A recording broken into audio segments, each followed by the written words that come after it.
আসসালামু আলাইকুম। এখন শুনবেন সংবাদ শিরোনাম। ছড়িয়ে পড়েছে মধ্যপ্রাচ্যের যুদ্ধ। ইরানের জাহাজে মার্কিন সাবমেরিনের হামলায় নিহত অন্তত ৮০। খামেনির স্থলাভিষিক্ত হলেন সৈয়দ মুজতবা। বাংলাদেশ সহ মুসলিম দেশগুলোর সহমর্মিতা চাইল ইরান। আমিরাতে আটকে পড়া প্রবাসীদের ফেরাতে আজ ও কাল 2টি ফ্লাইট পাঠাচ্ছে ঢাকা। যুক্তরাষ্ট্রের সাথে সই হওয়া বাণিজ্য চুক্তিতে সম্মতি ছিল প্রধান দুই রাজনৈতিক দলের, জানালেন ডক্টর খলিল। জ্বালানি সংকট মোকাবেলায় মার্কিন সহকারী পররাষ্ট্রমন্ত্রীর সহযোগিতা কামনা। তালিকা করে চাঁদাবাজ ও অস্ত্রধারীদের বিরুদ্ধে দেশব্যাপী অভিযান, জানালেন স্বরাষ্ট্রমন্ত্রী। পরীক্ষামূলকভাবে বিভিন্ন সড়কে বন্ধ হবে অটোরিকশা। আসসালামু আলাইকুম। এতক্ষণ শুনছিলেন সংবাদ শিরোনাম, এখন শুনবেন বিস্তারিত। মধ্যপ্রাচ্যের যুদ্ধ আরও ছড়িয়ে পড়ার শঙ্কা দেখা দিয়েছে। অঞ্চলটির গণ্ডি পেরিয়ে এবার ইরান মিসাইল ছুড়ল নেটোভুক্ত তুরস্কে। যদিও তা ভূপাতিতের দাবি করেছে নেটো, পাশাপাশি ইসরায়েল ও আরব দেশগুলোর কৌশলগত গুরুত্বপূর্ণ স্থাপনায় হামলা অব্যাহত রেখেছে তেহরান। অন্যদিকে আগামী কয়েকদিনের মধ্যেই ইরানের আকাশসীমা পূর্ণ নিয়ন্ত্রণের ঘোষণা দিয়েছে ওয়াশিংটন। দেশটির যুদ্ধমন্ত্রী পিট হেগসেথ এক সংবাদ সম্মেলনে সামনে হামলা আরও জোরদার করার কথাও জানিয়েছেন। এদিকে পাল্টাপাল্টি হামলা চলছে ইসরায়েল হিজবুল্লাহর মধ্যেও। ইরানের ছোড়া মিসাইলের ধ্বংসাবশেষ এটি তুরস্কের আকাশসীমায় প্রবেশের সাথে সাথেই ভূপাতিত করে ন্যাটোর ক্ষেপণাস্ত্র প্রতিরক্ষা ব্যবস্থা। এতদিন মধ্যপ্রাচ্যের মার্কিন ঘাঁটিগুলোকে টার্গেট করা হলেও মঙ্গলবার থেকে রণকৌশলে ব্যাপক পরিবর্তন এনেছে তেহরান। প্রথমবার ন্যাটোভুক্ত তুরস্কে হামলা তার সবচেয়ে বড় প্রমাণ। এছাড়া টার্গেট করা হয়েছে মার্কিন দূতাবাস, সিআইএর স্টেশন আর কূটনৈতিক এলাকার মতো কৌশলগত গুরুত্বপূর্ণ অবস্থান। ব্যাপক পরিসরে ড্রোন আর মিসাইল হামলা হচ্ছে আরব আমিরাত, বাহরাইন আর কাতারের মতো মার্কিন মিত্র দেশগুলোই। রাতভর আরও কয়েক দফা হামলার হুঁশিয়ারি দিয়েছে আইআরজিসি। এদিকে ইরানের রাজধানী তেহরানে নতুন করে কয়েক দফা বিমান হামলা চালিয়েছে যুক্তরাষ্ট্র ইসরায়েলের যৌথ বাহিনী। গুড়িয়ে দেওয়া হয়েছে সর্বোচ্চ নেতা নির্বাচনের দায়িত্বে থাকা বিশেষজ্ঞ প্যানেলের কার্যালয়। এছাড়াও কোম, ইস্পাহান সহ বিভিন্ন শহরে অবিরাম হামলা চলছে। আগামী কয়েকদিনের মধ্যেই ইরানের আকাশসীমা সম্পূর্ণ নিয়ন্ত্রণে নেওয়া সম্ভব হবে বলে জানিয়েছেন মার্কিন যুদ্ধমন্ত্রী। মোতায়েন করা হবে অতিরিক্ত সেনা। We are only 4 days into this. যুদ্ধের মাত্র 4 দিন পেরিয়েছে। এরই মধ্যে পরিস্থিতি বদলাতে শুরু করেছে। আরো বেশি সেনা পাঠানো হচ্ছে। তবে তাড়াহুড়ো করছি না আমরা। কয়েকদিনের মধ্যে আমরা ইরানের আকাশসীমার পূর্ণ নিয়ন্ত্রণ নেব। প্রেসিডেন্ট ট্রাম্প বলেছেন, জয়ী হতে যতদিন সময় লাগে আমরা ততদিন সময় নেব। শুধু ইরানেই নয়, রীতিমতো যুদ্ধাবস্থা বিরাজ করছে লেবাননে। দেশটির দক্ষিণাঞ্চলে স্থল অভিযান চালাচ্ছে ইসরায়েলি বাহিনী। ব্যাপক বিমান হামলার মুখে রাজধানী বৈরুত। হিজবুল্লাহ ইসরায়েলের সামরিক ঘাঁটিসহ বিভিন্ন স্থাপনায় পাল্টা হামলা চালাচ্ছে। ভারত মহাসাগরের শ্রীলঙ্কা উপকূলে সাবমেরিন থেকে হামলা চালিয়ে ইরানের একটি যুদ্ধজাহাজ ডুবিয়ে দিয়েছে যুক্তরাষ্ট্র। এতে কমপক্ষে ৮০ জন নিহত হয়েছে। ওয়াশিংটনের দাবি, দ্বিতীয় বিশ্বযুদ্ধের পর এটি প্রথম টর্পেডোর হামলায় শত্রুপক্ষের যুদ্ধজাহাজ ডুবির ঘটনা। শ্রীলঙ্কার পররাষ্ট্রমন্ত্রী জানিয়েছেন, নৌযানটিতে ১৮০ জন ক্রু ছিল। জীবিত উদ্ধারকৃতদের মধ্যে ৩২ জনের অবস্থা গুরুতর। তাদের স্থানীয় একটি হাসপাতালে ভর্তি করা হয়েছে বলে জানিয়েছে শ্রীলঙ্কা। এখনও নিখোঁজ অনেকে, তাদের সন্ধানে অভিযান চালাচ্ছে শ্রীলঙ্কার সামরিক বাহিনী। গত মাসের শেষ দিকে ভারতের উদ্যোগে বঙ্গোপসাগরে আয়োজিত এক নৌ মহড়ায় অংশ নিয়েছিল ইরানিয়ান ফ্রিগেটটি। সব জল্পনা কল্পনার অবসান ঘটিয়ে ইরানের সর্বোচ্চ ধর্মীয় নেতা হলেন খামেনি পুত্র সৈয়দ মুজতবা খামেনি। অথচ মৃত্যুর আগে সম্ভাব্য উত্তরসূরিদের তালিকায় মুজতবার নামই রাখেননি Ayatollah Ali Khamenei.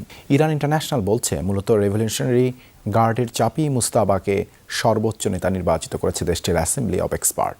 Syed Mujtaba Hosseini Khamenei প্রয়াত সর্বোচ্চ ধর্মীয় নেতা আয়াতুল্লাহ খামেনির দ্বিতীয় ছেলে। অবশ্য সন্তান হলেও তাকে সম্ভাব্য উত্তরসূরিদের তালিকায় রাখেননি আয়াতুল্লাহ আলী খামেনি।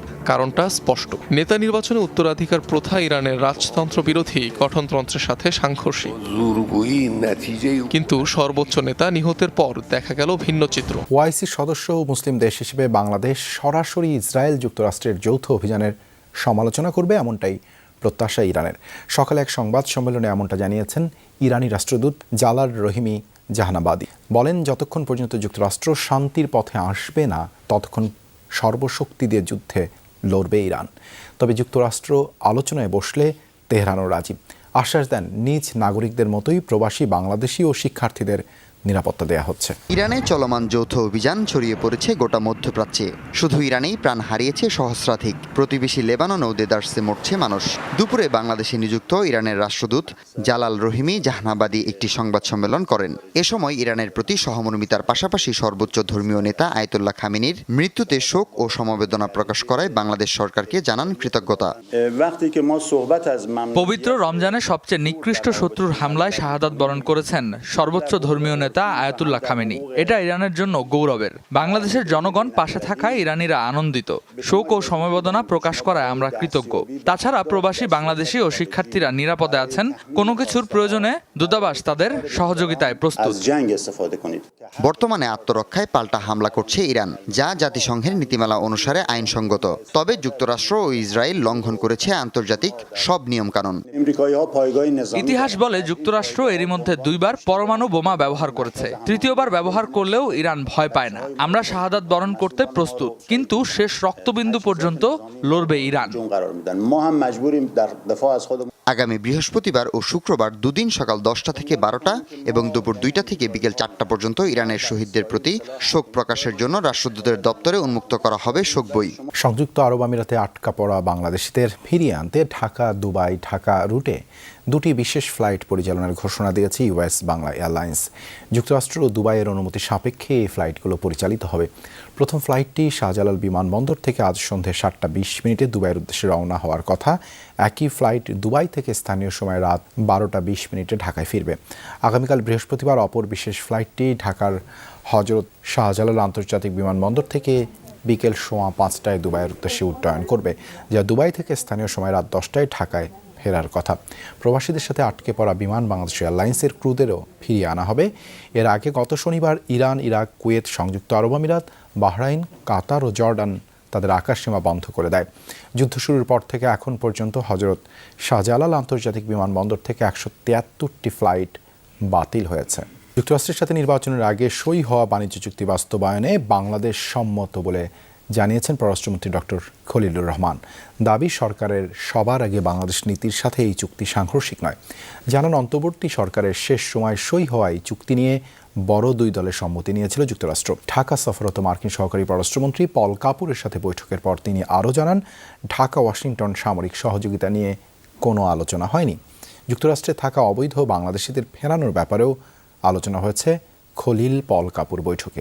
দিনের শুরুতেই পররাষ্ট্র মন্ত্রণালয়ে যান যুক্তরাষ্ট্রের দক্ষিণ এশিয়া বিষয়ক সহকারী পররাষ্ট্রমন্ত্রী পল কাপুর।